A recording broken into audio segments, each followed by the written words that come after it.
جو اجتہاد کی بنیاد پر ولایت فقیہ کا انکار کر رہا ہے یا تقلید کی بنیاد پر ولایت فقیہ کا انکار کر رہا ہے، ایسا شخص رہبر معظم کی نظر میں معذور ہے، یعنی اس کے پاس خداوند متعال کے حضور پہنچانے کے لیے ایک دلیل اور ایک عذر موجود ہے، اور وہ عذر اور وہ دلیل اجتہاد ہے یا اس کا وہ عذر تقلید ہے۔ پھر رہبر معظم انقلاب اسلامی یہاں پر اس مطلب کی طرف بھی اشارہ کر رہے ہیں کہ یہ شخص جو ولایت فقیہ کے انکار تک پہنچا ہے، اس کے لیے یہ جائز نہیں ہے کہ یہ معاشرے میں مسلمانوں کے درمیان تفرقہ پھیلائے، مسلمانوں کے درمیان اختلافات کو فروغ دے اور کہے اصلاً ولایت فقیہ باطل ہے۔ نہیں، اسے یہ حق حاصل نہیں ہے کہ یہ اپنے نظریے کا پرچار کرے۔ ہاں، اگر تقلید کی بنیاد پر یا اجتہاد کی بنیاد پر یہ اس نتیجے پر پہنچا ہے تو اس کا یہ مسئلہ اس کی ذات کے لیے حجت ہے، یہ اپنی اس حجت کے اوپر عمل کرے، لیکن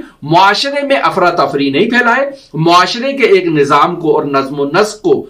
منہدم کرنے کی اور پامال کرنے کی ہرگز کوشش نہ کرے، چونکہ یہ کام اس کے لیے جائز نہیں ہے۔ پھر اس کے بعد رہبر معظم انقلاب اسلامی ولایت فقیہ کی ضرورت اور اہمیت سے متعلق اس مطلب کو بیان کرتے ہیں کہ دین مبین اسلام ایک آسمانی دین ہے، آخری الہی دین مبین کا نام اسلام ہے، اور یہ قیامت تک مستمر ہے، اس کے احکام قیامت تک جاری و ساری رہیں گے، کسی زمانے میں کوئی بھی حکم معطل نہیں ہے اور اس کی چھٹی نہیں ہے، لہذا ایسے میں اسلام کے ان احکام کو معاشرے میں جاری کرنا نہایت ہی ضروری ہے۔ اور اس اعتبار سے اگر ہم دیکھیں تو اسلام کے اکثر احکام ایسے ہیں جن کا تعلق حکومت سے ہے، اکثر احکام ایسے ہیں جن کا تعلق معاشرتی مینجمنٹ سے ہے، لہٰذا ان احکام کی چھٹی کسی زمانے میں ہرگز نہیں کی جا سکتی۔ تو ایسے میں فرماتے ہیں کہ اسلامی معاشرے کے تمام طبقات کے لیے ایک ایسے شخص کا ہونا جو معاشرے کے ان طبقات پر ولایت امر رکھتا ہو، ان معاشرے کے ان طبقات پر حکومت رکھتا ہو، ان طبقات کی قیادت کرے، ان طبقات کی رہبری کرے، ایسے شخص کا معاشرے میں ہونا نہایت ہی ضروری ہے۔ لہٰذا یہاں پر رہبر معظم جب پہنچتے ہیں تو باقاعدہ ولی فقیہ کے وظائف کو ہمارے سامنے بیان کرتے ہیں، اور 5 وظائف رہبر معظم انقلاب اسلامی بیان کر رہے ہیں۔ پہلا وظیفہ جسے وہ بیان کر رہے ہیں وہ یہ ہے کہ ولی فقیہ کی یہ ذمہ داری ہے کہ وہ اسلامی معاشرے کے حاکم کی حیثیت سے مسلمانوں کو اسلام دشمن عناصر سے محفوظ رکھے اور ان کی حفاظت کرے مسلمانوں کی۔ دوسری اس کی ذمہ داری یہ ہے کہ یہ اسلامی معاشرتی نظام کی حفاظت کرے۔ پہلے مسلمانوں کی حفاظت ہے، دوسرے مرحلے میں خود نظام اسلامی کی حفاظت ہے، اور پھر تیسرے مرحلے میں اس کی یہ ذمہ داری ہے کہ یہ معاشرے میں عدل و انصاف کے نظام کو قائم کرے اور باقاعدہ عدل و قسط کا نظام نافذ کرے، جیسا حضرت سید الاوصیاء امیر المؤمنین علی ابن ابی طالب علیہ آلاف التحیت وثنا نے اپنے دور خلافت میں قائم کیا۔ اس کی ذمہ داری ہے کہ یہ کوشش کرے اور اس مرحلے تک پہنچنے کے لیے جد و جہد کرے۔ چوتھی ذمہ داری اس ولی فقیہ اور اس حاکم اسلامی کی یہ ہے کہ یہ طاقتور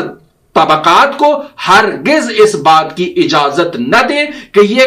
طغیان کرے اور کمزور طبقات کو اپنے پنجوں میں جکڑ لے اور ان کے اوپر ظلم و تشدد کرے، ہرگز اسے اس بات کی اجازت حاصل نہیں ہے۔ اس کا 5واں وظیفہ جو ہے وہ یہ ہے کہ اسلامی معاشرے کے ثقافتی اعتبار سے، سیاسی اعتبار سے اور معاشرتی ترقی کے اعتبار سے یہ ایسے وسائل فراہم کرے کہ مسلمانوں کا معاشرہ ثقافتی اعتبار سے ترقی کرے، سیاسی اعتبار سے ترقی کرے اور معاشرتی اعتبار سے ترقی کر کے اعلیٰ ترین سطح پر پہنچا ہو۔ یہ 5 ذمہ داریاں رہبر معظم انقلاب اسلامی نے ایک اسلامی حکمران کی بیان کی ہے، جو اسلامی حکمران عادل بھی ہے اور فقیہ ہے، جامع الشرائط بھی ہے۔ پھر اس کے بعد ولی فقیہ جو آتا ہے اور مسلمانوں کے ملک میں آ کر حکومت کے منصب تک پہنچتا ہے۔ اس کے متعلق رہبر معظم فرماتے ہیں کہ ولی فقیہ حاکم شرعیت تعبدی ہے، یعنی ہم تعبداً اسے اپنے اوپر حاکم تسلیم کرتے ہیں، اور اس تعبد کے لیے ہمارے پاس تائید جو کر رہی ہے وہ ہماری عقل ہے کہ ہم اس تعبد کو ایکسپٹ کریں۔ یعنی انسان کے بہت سارے اختیارات جو ہیں وہ محدود ہو جاتے ہیں، کیونکہ ان کے اوپر ایک شخص آ کر بیٹھتا ہے جو انہیں امر اور نہیں کر رہا ہے، یہ کام کرو اور یہ کام نہ کرو۔ یہ جو اس کو محدود کر رہا ہے، اس محدودیت کی تائید انسان کی عقل کرتی ہے کہ معاشرے کے نظم و نسق کو چلانے کے لیے ایسی محدودیت کا ہونا نہایت ہی ضروری ہے۔ پھر ولی فقیہ کے منصب پر فائز شخص کے انتخاب کا طریقہ کار جمہوری اسلامی ایران کے قانون کے اندر باقاعدہ موجود ہے، اور یہ ایک عقلی طریقہ کار ہے جسے نظام جمہوریت کے تحت جو ہے وہ پیادہ کیا گیا ہے، اور باقاعدہ آئین جمہوری اسلامی میں اسے تدوین کر دیا گیا ہے۔ ہمارے معاشرے میں آج کل بعض لوگ جمہوریت کی مخالفت کرتے ہیں اور جمہوری نظام کی مخالفت کر رہے ہیں، اور پھر اس جمہوری نظام کی مخالفت کرتے ہوئے وہ ولایت فقیہ کو ثابت کرنا چاہ رہے ہیں۔ در واقع وہ یہ جانتے نہیں ہیں کیا کہ ایران میں جو ولایت فقیہ کا نظام نافذ ہے وہ جمہوری اسلامی نظام نافذ ہے، اس کے علاوہ نہیں ہے۔ اور امام خمینی رحمت اللہ علیہ نے واضح اور دو ٹوک الفاظ میں یہ کہا تھا کہ من بے جمہوری اسلامی رائے می دہم، لہذا امام خمینی نے انقلاب اسلامی کی کامیابی کے بعد جمہوری نظام کے نفاذ کے لیے باقاعدہ رائے دی تھی۔ منتہا تفاوت یہ ہے کہ یہاں پر اسلام کے تابع ہے، اسلام کا پیروکار ہے۔ ہمارا یہ جمہوری نظام مغربی جمہوری نظام نہیں ہے، لہٰذا اسے مغربی جمہوری نظام کے ساتھ مقایسہ کرنا قیاس مع الفارق ہے، یہ درست ہی نہیں ہے۔ یہ جمہوری نظام ہے اور اسلام کے تابع ہے، ایسا جمہوری نظام ہے، مغربی جمہوری نظام ہرگز نہیں ہے۔ پھر آگے چلتے ہیں، رہبر معظم انقلاب اسلامی ولایت فقیہ میں ولی فقیہ کے دائرہ کار سے متعلق گفتگو کرتے ہیں، اور یہاں پر کچھ مسائل کو بیان کرتے ہیں۔ سب سے پہلا مسئلہ جسے ذکر کر رہے ہیں وہ عوامر ولائی ولی فقیہ ہیں۔ ان کا دائرہ کار کیا ہے؟ فرماتے ہیں کہ تمام مسلمانوں کے اوپر حتیٰ کہ مجتہدین اور فقہا کے اوپر بھی لازم ہے کہ وہ ولی فقیہ کے حکومتی احکامات کی اطاعت کریں اور ان پر عمل کریں، یہ ان کے لیے ضروری ہے۔ لہذا واضح رہے کہ یہاں ان حکومتی مسائل میں صرف اور صرف ولی فقیہ کے احکامات جاری ہوں گے، لہذا جہاں بھی ولی فقیہ کے اس حکومتی نظام کے اور اس حکومتی سیٹ اپ کا دائرہ کار ہے وہاں تک اس کے احکام نافذ ہوں گے، اس سے بڑھ کر اس کے احکام نافذ نہیں ہوں گے۔ مثلا آپ ولی فقیہ کے اس نظام کا ایک دائرہ کار مشخص کریں کہ مشرق سے مغرب، شمال سے جنوب کہاں تک اس کی حکومت پھیلی ہے۔ جہاں تک بھی اس ولی فقیہ کی حکومت پھیلی ہے وہاں اس دائرہ کار میں رہنے والے تمام باشندوں کے اوپر، تمام مسلمانوں کے اوپر، تمام فقہا کے اوپر لازم ہے کہ وہ حکومتی مسائل میں اس ولی فقیہ کی اطاعت کریں۔ یہاں سے واضح ہو گیا کہ خود رہبر معظم انقلاب اسلامی نے یہ بیان کر دیا کہ جہاں تک اس کی حکومت کا دائرہ کار ہے، پس معلوم ہوا کہ جہاں اس کی حکومت کا دائرہ کار نہیں ہے وہاں اس کے احکامات نافذ نہیں ہیں۔ تو کیسے ہمارے علماء بر صغیر میں، پاکستان میں، ہندوستان میں، امریکہ میں ولی فقیہ کے احکامات کو نافذ کرنے کی کوشش کر رہے ہیں؟ اس پر توجہ کی جائے، یہ وہ مطلب نہیں ہے جسے رہبر معظم انقلاب اسلامی یا حتیٰ کہ امام خمینی رحمت اللہ علیہ نے بیان کیا ہو۔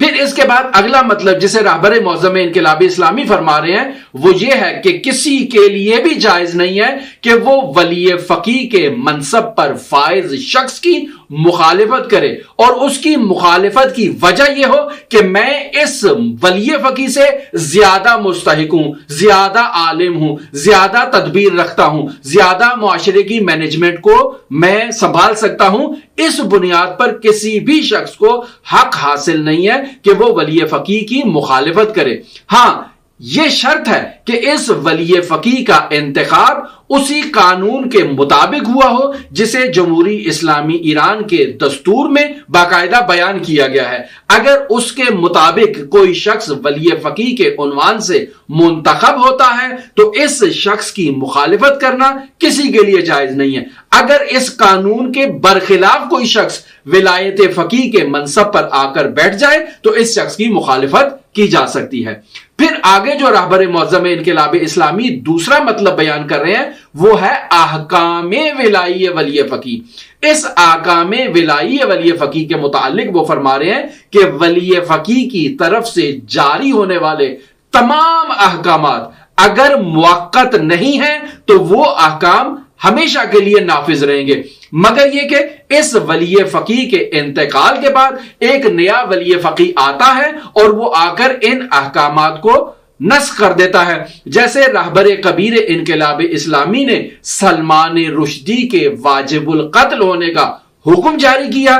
یہ حکم جاری ہے، یہ تب تک حکم ختم نہیں ہوگا جب تک موجودہ ولی فقیہ اس حکم کو واپس نہیں لے لیتے۔ یہ دائرہ کار بیان کرنا چاہ رہے ہیں رہبر معظم۔ تیسرا اہم نقطہ جو تمام بلاد اسلامی سے تعلق رکھتا ہے وہ یہ ہے، وہ اجرائے حدود سے متعلق ہے۔ عصر غیبت کبریٰ میں زنا کی حد جاری ہونی چاہیے، چور کو سزا ملنی چاہیے، وہ شخص جو شراب پیتا ہے اس کو سزا ملنی چاہیے۔ الغرض جتنی حدود و تعزیرات اسلامی تعلیمات میں بیان کی گئی ہیں وہ حدود و تعزیرات عصر غیبت کبریٰ کہ کسی بھی زمانے میں معطل نہیں ہوئی ہیں۔ سوال یہ پیدا ہوتا ہے ان حدود و تعزیرات کو جاری کرنے والا متولی کون ہے؟ فرماتے ہیں رہبر معظم انقلاب اسلامی کہ ان حدود و تعزیرات کو جاری کرنے والا متولی ولی فقیہ ہے، یعنی یہی عادل حکمران ہے جو معاشرے پہ حکومتی نظام نافذ کر چکا ہے۔ اس کی ذمہ داری ہے کہ یہ حدود بھی جاری کرے، تعزیرات بھی جاری کرے، قصاص بھی جاری کرے، تمام مسائل یہ جاری کرے۔ اس کے علاوہ کسی کو حق حاصل نہیں ہے کہ وہ معاشرے میں حدود اور تعزیرات کا نظام نافذ کرے۔ افسوس کی بات ہے کہ ہمارے پاکستان میں بعض مولوی صاحبان خود سے اٹھتے ہیں اور حدود کا نظام نافذ کرنا شروع کر دیتے ہیں، جبکہ انہیں نہ ولی فقیہ کی سپورٹ حاصل ہے، نہ کسی مجتہد کی طرف سے انہیں اجازت حاصل ہے، اور نہ وہ خود مجتہد ہیں۔ یہ ان کا اقدام خلاف تعلیمات تشیع ہے۔ آپ عصر غیبت کبریٰ میں دیکھ لیں، شیخ مفید سے لے کر آج تک کسی فقیہ نے اس بات کی اجازت نہیں دی ہے کہ آپ اسلامی حدود و تعزیرات کو مجتہد کی، حاکم شرع کی اجازت کے بغیر جاری کریں۔ لہٰذا ہمیں اپنے ملکوں میں یہ کوشش کرنی چاہیے کہ ہم اپنے ملک کے لیے حاکم شرع تعین کریں، وہ پھر آ کر اسلامی حدود اور تعزیرات کو جاری کرے۔ خود سرانہ طور پر ہمیں یہ اختیار حاصل نہیں ہے، یا حاکم شرع اس کو کرے یا ہم حاکم شرع کی طرف سے اس کام کو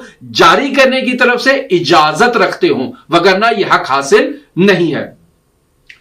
پھر اس کے بعد چوتھا نمبر جسے رہبر معظم انقلاب اسلامی فرما رہے ہیں وہ ولی فقیہ کے اختیارات اور عوام کے اختیارات میں آپس میں تضاد کے وقت کس کے اختیارات مقدم ہیں، اس سوال کے جواب میں فرماتے ہیں کہ مسلمانوں کے مفادات کے سلسلے میں اگر ولی فقیہ کے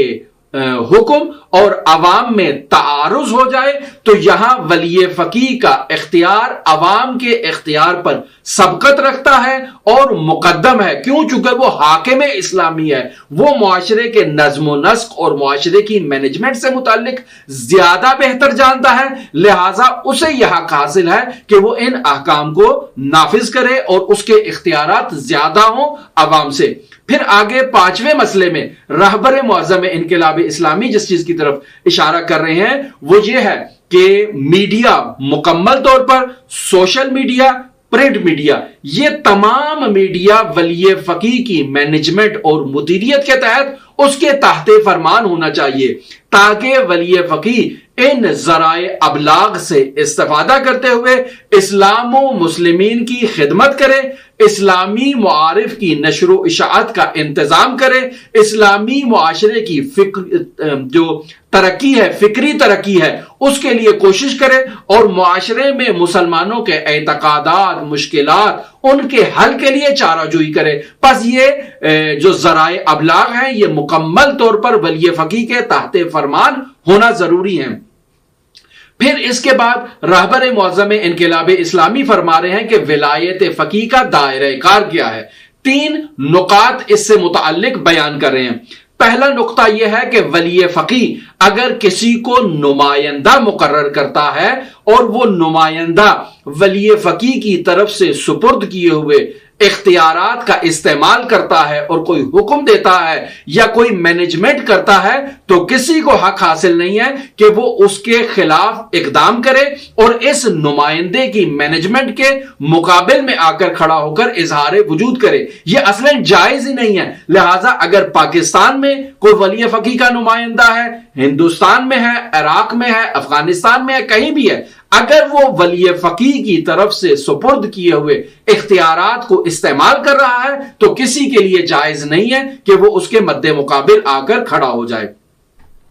پھر اس کے بعد رہبر معظم انقلاب اسلامی ولایت اداری سے متعلق ایک سوال کے جواب میں کہتے ہیں کہ کیا اسلام میں ولایت اداری نام کی کوئی چیز ہے؟ سوال کیا کہنا چاہ رہے ہیں اس سوال کے اندر؟ سوال کے اندر یہ کہنا چاہ رہے ہیں کہ کسی بھی ادارے کے اندر اسلامی معاشرے میں کسی کو بھی یہ حق حاصل نہیں ہے کہ وہ مافوق کرسی پہ بیٹھا ہوا ہے اور اس مافوق کرسی سے وہ نیچے ملازمین کے اوپر امر و نہی کرے اور ملازمین بھی خاموشی کے ساتھ اس کے احکامات کی اطاعت کریں، اس کے احکامات کے آگے سر تسلیم خم ہو جائیں کہ یہ اس ادارے کا ولی فقیہ ہے اور ہمارے لیے لازم ہے کہ اس کے احکامات کی اطاعت کریں۔ آغائے رہبر معظم انقلاب اسلامی فرما رہے ہیں کہ ولایت اداری نام کی کوئی چیز ہمارے پاس موجود نہیں ہے۔ ہاں، اگر کسی بھی ادارے کا، کسی بھی نہاد کا کوئی شخص اگر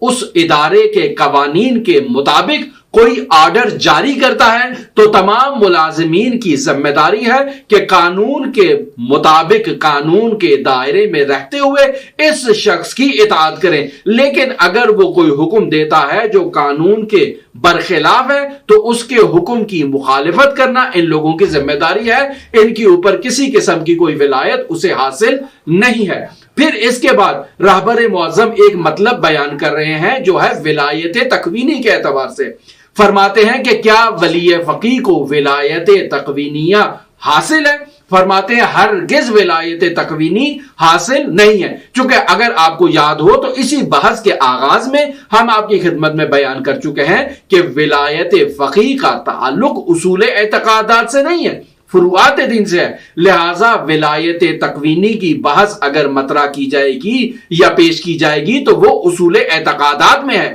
فروعات دین میں اس کا کوئی تعلق نہیں ہے۔ لہٰذا واضح طور پر رہبر معظم فرما رہے ہیں کہ ولی فقیہ کو ولایت تکوینیہ حاصل نہیں ہے اور یہ ولایت تکوینیہ حضرات ائمہ معصومین علیہم الصلوۃ والسلام کے ساتھ مختص ہے۔ البتہ ہمارے معاشرے میں بعض ایسے علماء بھی ہیں جو ولایت تکوینیہ کی مخالفت کرتے ہیں، ان کی تحقیقات نادرست ہیں۔ آپ اس بارے میں توجہ کریں، دوبارہ ان کو اپنی تحقیقات کی طرف رجوع کرنا چاہیے۔ پھر اس کے بعد رہبر معظم فرما رہے ہیں کہ ولی فقیہ اور مرجع تقلید کے اگر درمیان اختلاف ہو تو یہاں کیا کرنا چاہیے؟ فرماتے ہیں کہ اگر ان دو افراد کے درمیان اختلاف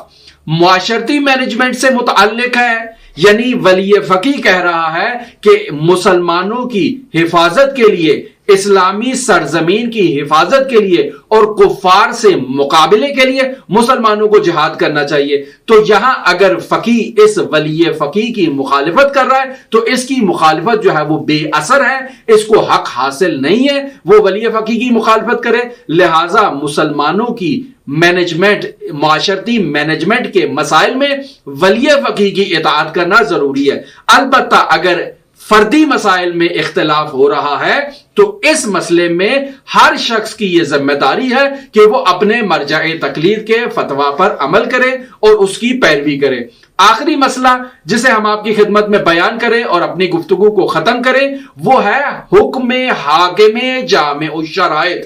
حکم حاکم جامع الشرائط یعنی اگر ایک حاکم جامع الشرائط فقی حکم دیتا ہے تو کیا اس کا یہ حکم نافذ ہے، مقدم ہے، اس کا دائرہ کار کیا ہے؟